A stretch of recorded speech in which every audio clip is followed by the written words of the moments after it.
유학원 대표가 비자 발급 대행을 의뢰한 고객들의 돈을 가로챘다는 내용의 고소장이 경찰에 접수됐습니다. 잔고 증명을 위해 필요하다며 돈을 받은 뒤 돌려주지 않았다는 건데요.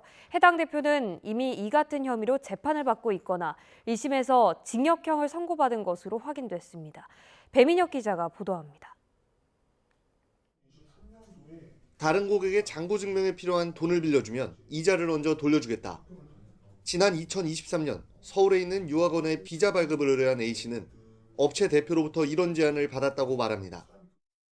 수수료를 100만 원이든 200만 원이든 그 고객한테 추가로 더 받기로 했다고 얘기를 하더라고요. 그래서 한 일주일? 길게는 일주일 정도만 쓰겠다라고 얘기를 해서 A씨는 이 말을 믿고 업체 대표에게 수천만 원을 빌려줬지만 절반가량을 돌려받지 못했다며 경찰에 고소했습니다.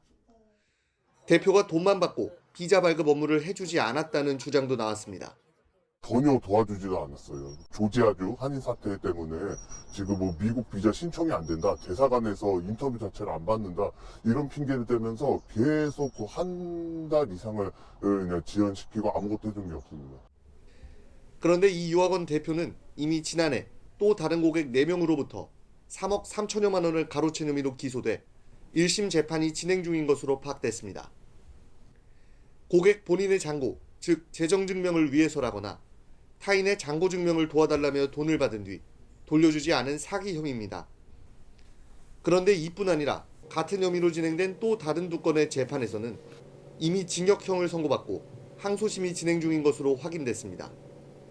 다른 고객의 잔고 증명을 도와달라며 4,500만 원을 받아 가로챈 혐의로 징역 4개월을, 또 다른 고객 2명에게서도 잔고 증명 명목으로 1억 5천여만 원을 가로챈 혐의로 징역 1년을 선고받았습니다.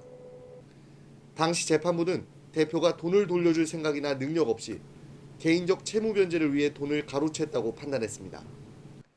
업체 대표는 YTN과의 통화에서 재작년 지인에게 5억 4천여만 원 투자 사기를 당해 돈을 돌려주지 못했을 뿐 사기의 목적은 없었고 모두 상환할 예정이라고 해명했습니다. 비슷한 피해를 받지만 아직 신고하지 않았다고 주장하는 고객들도 있는 가운데 경찰은 고소인 조사 등 수사를 이어가고 있습니다. YTN 배민혁입니다.